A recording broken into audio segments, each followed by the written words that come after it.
नमस्कार दोस्तों, soldiers classes में आपका स्वागत है। दोस्तों, ये class SSC GD, army, CRPF, BSF, air force, navy, all state police के लिए है। दोस्तों, आज के क्लास में हम लोग अनुपात और समानुपात यानी रेशियो एंड प्रोपोर्शन के बारे में चर्चा करेंगे। तो चलिए चलते हैं बिना विलंब के। देखिए यहाँ पे दिया है स्टैंडर्ड रेशियो, तो समझेंगे स्टैंडर्ड रेशियो है क्या। तो देखिए, जिसका एचसीएफ 1 हो और पूर्णांक में संख्या हो उसे हम स्टैंडर्ड रेशियो कहते हैं। जैसे मान लीजिए यहाँ ए है, क्या है, ए है और यहाँ बी है, ए है और बी है। ए का धन कितना रुपया है, 25 रुपया। ए के पास धन 25 रुपया है और बी के पास धन कितना रुपया है, 20 रुपया। कितना रुपया, 20 रुपया। तो इसको हम रेशियो में किस प्रकार लिखेंगे, तो देखिए ए अनुपात बी। तो देखिए ए का धन 25 रुपया है और बी का धन 20 रुपया है, तो हम लिखेंगे यहाँ 25 अनुपात 20। 25 अनुपात 20। देखिए इसको काट देंगे, वही हमारा रेशियो आ जाएगा। देखिए इसको काट देंगे, 4 5 20 अब 50 25। तो ए का रेशियो 5 हो गया और बी का रेशियो 4 हो गया। इसी को हम कहते हैं, क्या कहते हैं, स्टैंडर्ड रेशियो। क्या कहते हैं, स्टैंडर्ड रेशियो।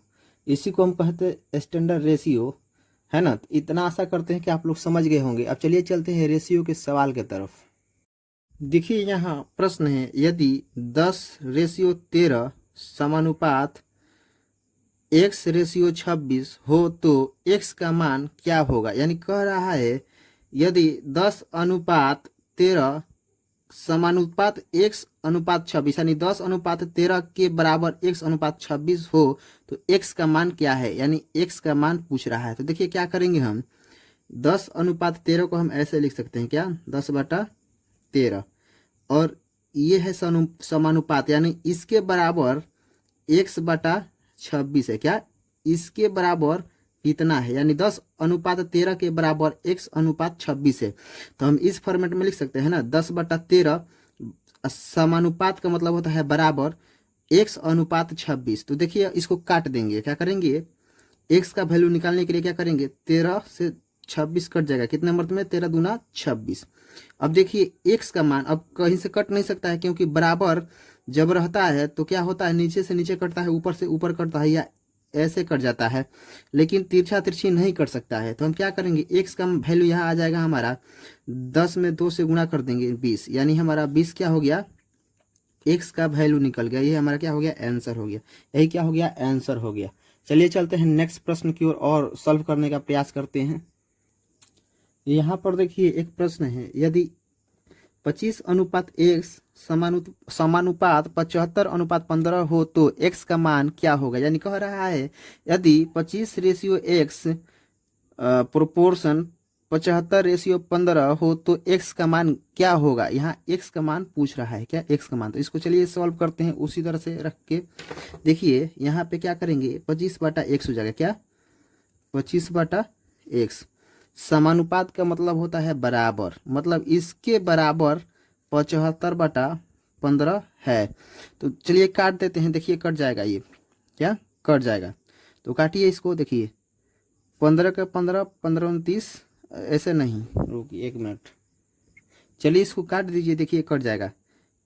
ऊपर से ऊपर काट देंगे और नीचे से नीचे काट, देखिए 25 तिहाई 75, 25 में 3 बार गुणा करेंगे तो 75 आएगा। 25 तिहाई 75, कट गया 75। अब ऊपर से नीचे काट सकते हैं, क्या, ऊपर से नीचे, तो 3 5 15, 3 5 15। तो यहाँ x का मान कितना आ गया, 5। कितना आ गया, 5। यही हमारा क्या हो गया, आंसर। आशा करते हैं अगर इस प्रकार का प्रश्न एग्जाम में दिखे तो आप लोग जरूर उसे सॉल्व करेंगे। अब चलिए चलते हैं रेशियो के नेक्स्ट टाइप के प्रश्नों की ओर। यहाँ देखिए रेशियो का टाइप 2 का प्रश्न है, थोड़ा सा लेवल इंक्रीज हुआ है, क्या, इंक्रीज हुआ है।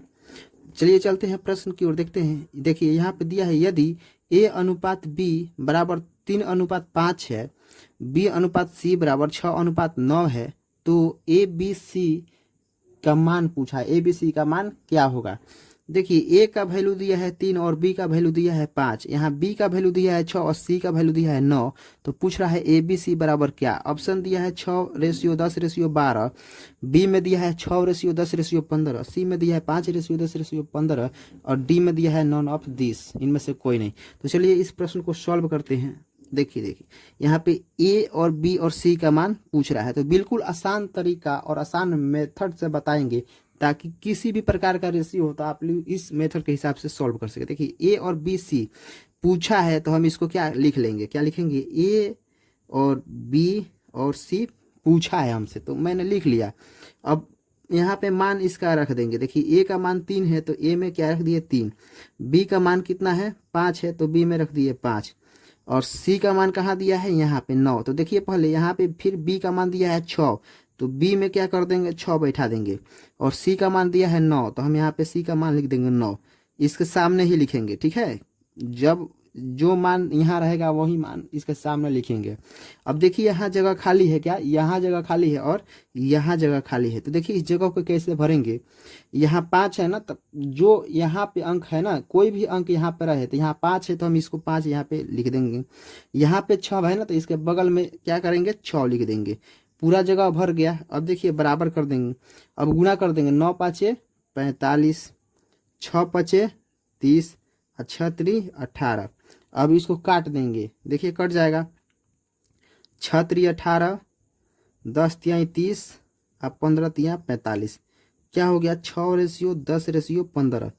ये हमारा आ गया ए और बी और सी का रेशियो, यानी कह देंगे ए अनुपात बी अनुपात सी बराबर 6:10:15। देखिए ऑप्शन में दिया है, यही हमारा क्या हो गया आंसर, यानी बी नंबर राइट आंसर हो जाएगा 6 10 15। आशा करते हैं ये प्रश्न आप लोगों को अच्छे से समझ में आ गया होगा। चलिए चलते हैं नेक्स्ट प्रश्न की ओर और उसे सॉल्व करते हैं। यहाँ पे देखिए एक प्रश्न दिया है, यदि ए अनुपात बी का मान दिया है 1:2 और बी अनुपात सी का मान दिया है 3:4, सी अनुपात डी का मान दिया है 6:9 तथा डी अनुपात ई का मान दिया है 12:16 हो, तो ए अनुपात बी अनुपात सी अनुपात डी अनुपात ई बराबर होगा। इतना लंबा पूछा है ना, कितना, इतना लंबा पूछा है, इसी का मान निकालना है। तो हम लोग उसी ट्री के माध्यम से सॉल्व करेंगे जो पिछले बार सॉल्व करते आ रहे हैं। तो चलिए हम इसको लिख लेते हैं, क्या यहाँ पे लिख लेते हैं, यहाँ लिख लेते हैं ए अनुपात बी अनुपात सी अनुपात डी अनुपात ई, लिख लिए। अब इसी में इसके मान को बैठा देंगे। तो देखिए यहाँ पे दिया है ए का मान 1 और बी का मान 2, तो हम लिख लेंगे ए का मान 1 बी का मान 2, इतना समझ में आ रहा है ना। अब देखिए आगे है बी का मान 3 और सी का मान 4, तो बी के नीचे लिखेंगे 3 को, तो बी के नीचे लिखेंगे 3 को और इसी के सामने 4 को लिखेंगे, सी का मान 4 है। अब देखिए यहाँ पे सी और डी का मान दिया है 6:9, तो सी के नीचे लिखेंगे 6 और डी इसके सामने लिखेंगे 9, तो सी के नीचे लिखेंगे 6 इसके सामने लिखेंगे 9। अब हम इसको काट लेंगे, कटने वाला है ना, जो भी कटने वाला है इसको काट देंगे। देखिए इसको काट देंगे कितना मर्द में, तो 2 3 6 आइए 3 3 के 9, थोड़ा सा और ऊपर स्लाइड करते हैं। देखिए अब यहाँ देखिए डी, यहाँ देखिए डी अनुपात ई का मान दिया है 12:16, तो हम क्या करेंगे डी के नीचे लिखेंगे 12 और ई के नीचे लिखेंगे 16। तो देखिए थोड़ा स्लाइड करते हैं, डी का मान दिया है 12 तो हम यहाँ 12 लिख दिए और ई का मान दिया है 16। अब देखिए इसको भी काट देंगे, क्या करेंगे इसको भी काट देंगे, देखिए कट जाएगा ये भी, ई कितने से कटेगा, तो 3 चौको 12 और 4 चौको 16, ये भी कट गया। अब कुछ नहीं इसमें करना है, अब इसमें कुछ नहीं करना है। देखिए अब क्या करना है, देखिए हम इसको अब क्या करेंगे, ऐसे घेर लेंगे, क्या करेंगे घेर लेंगे। अब देखिए अब खेल सारा इसी यही समझना है। देखिए यहाँ पे ए का मान 1 है, बी का मान 2 है ना, यहाँ खाली है, यहाँ खाली है और यहाँ खाली है, इसमें भी यहाँ खाली है और यहाँ खाली है और यहाँ खाली है, इसमें भी देखिए यहाँ खाली है और यहाँ खाली है और यहाँ खाली है ना, 1 2 3 4 5 हो गया ना। अब देखिए इसमें यहाँ खाली है 3, हो गया 5 5।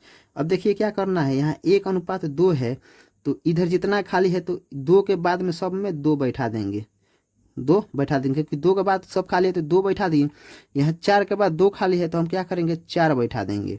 यहाँ 3 है तो यहाँ पे 3 बैठा देंगे। यहाँ पे देखिए, अब यहाँ पे 1 खाली है तो यहाँ पे 3 लिख देंगे। यहाँ पे 2 के इधर 2 खाली है तो हम क्या करेंगे, 2 2 लिख देंगे। यहाँ पे 3 है, 3 के इधर सब खाली है तो हम यहाँ पे 3 3 बैठा देंगे। अब हमारा क्वेश्चन क्या हो गया, सेट हो गया। अब इसको गुणा करके निकाल लेंगे। देखिए 4 दूना 8, 8 3 के 24 और 24 चौके कितना होता है 96, 24 चौके 96। अब इधर देखिए 2 चौको 8, 8 3 के 24, 24 तिया 72। इधर देखिए 2 चौको 8, 8 दूनी 16, 16 तिया 48। इधर देखिए 2 तिहाई 6, 6 दूना 12, 12 तिहाई 36 होता है। इधर देखिए 3 दूना 6 और 6 3 18, 18 हो गया ना। अब इसको काट दीजिए, देखिए कट जाएगा, ये सब 6 से कट जाएगा। देखिए 16 छक 96 और ये कट जाएगा, 12 छक 72, ये कट जाएगा 8 छक 48, ये कट जाएगा 6 छः के 36, ये कट जाएगा 3 छक 18। हमारा आ गया 3:6:8:12:16। यानी हम कह सकते हैं यहाँ देखिए ए अनुपात बी अनुपात सी अनुपात डी अनुपात ई का मान आ गया। ए का मान 3, बी का मान 6, सी का मान 8 और डी का मान, यहाँ डी का मान 12 और ई का मान 16। यही हमारा क्या हो गया आंसर। देखिए ऑप्शन में कहीं दिया है, यहाँ दिया है, देखिए 3:6:8:12:16, यानी 3:6:8:12:16। यही हमारा क्या हो गया आंसर। आशा करते हैं कि इस मेथड को आप लोग अच्छे से समझ। चलिए चलते हैं नेक्स्ट प्रश्न की ओर और उसे सॉल्व करते हैं। देखिए यहाँ पे एक प्रश्न दिया है, यदि ए अनुपात बी बराबर 3:5 है और बी अनुपात सी बराबर 6:9 हो तो ए और सी का मान पूछा है। किसका, ए और सी का मान पूछा है। तो चलिए प्रश्न को सॉल्व करते हैं और इस पे बैठाते हैं। देखिए ए और सी का मान पूछा है तो हम ए और बी और सी का तीनों का मान निकाल लेंगे। क्या, तीनों का। देखिए प्रश्न में है A ratio B ratio C. देखिए ए का मान कितना है 3, तो हम क्या करेंगे, ए के नीचे क्या करेंगे 3 लिख देंगे। बी का मान दिया है 5, तो हम क्या करेंगे, बी का मान 5 लेंगे। अब आगे बढ़ते हैं। देखिए यहाँ पे बी का मान दिया है 6, तो हम क्या करेंगे, बी के नीचे क्या करेंगे 6। सी का मान दिया है 9, तो हम इसके हिसाब से लिखेंगे 9। अब देखिए ये जगह खाली है और ये जगह खाली है, तो हम 5 के बगल वाला अंक लिख देंगे यहाँ 5 और 6 के बगल वाला लिख देंगे 6। अब क्या कर देंगे, गुणा कर देंगे। क्या करेंगे, गुणा कर देंगे। 9 5 45, 6 5 30 और 6 3 18। लगभग पिछला वाला ही क्वेश्चन है, लेकिन ए और सी का मान पूछा है। क्या, ए और सी का मान। तो चलिए इसको काटते हैं। 6 3 18, 15 10 तिहाई 30 और इसको काट देंगे 15 तिया 45 और ये कट जाएगा ना, कट जाएगा। देखिए 3 से, 3 दूना 6 और 3 5 15 और इसका मान तो पूछा है नहीं, बी का मान तो नहीं पूछा है तो इसको छोड़ देंगे और 2 का पूछा तो काट देंगे। तो देखिए 2 ए और सी का मान पूछा है, ए और सी का मान। तो ए और सी का मान हो जाएगा, ए रेशियो सी का मान 2:5। यही हमारा आंसर हो जाएगा। क्या, यही हमारा आंसर हो जाएगा। तो देखिए ऑप्शन में कहीं दिया है 2:5, यहाँ दिया है सी ऑप्शन। आशा करते हैं कि इस तरह के प्रश्न एग्जाम में पूछे जाएंगे तो आप लोग आसानी से सॉल्व कर लेंगे। अगर ये क्लास अच्छा लगा हो तो लाइक शेयर और सब्सक्राइब अवश्य करें, ताकि मैं जब भी वीडियो इस प्रकार का लाऊं तो आप तक पहुंच सके। धन्यवाद।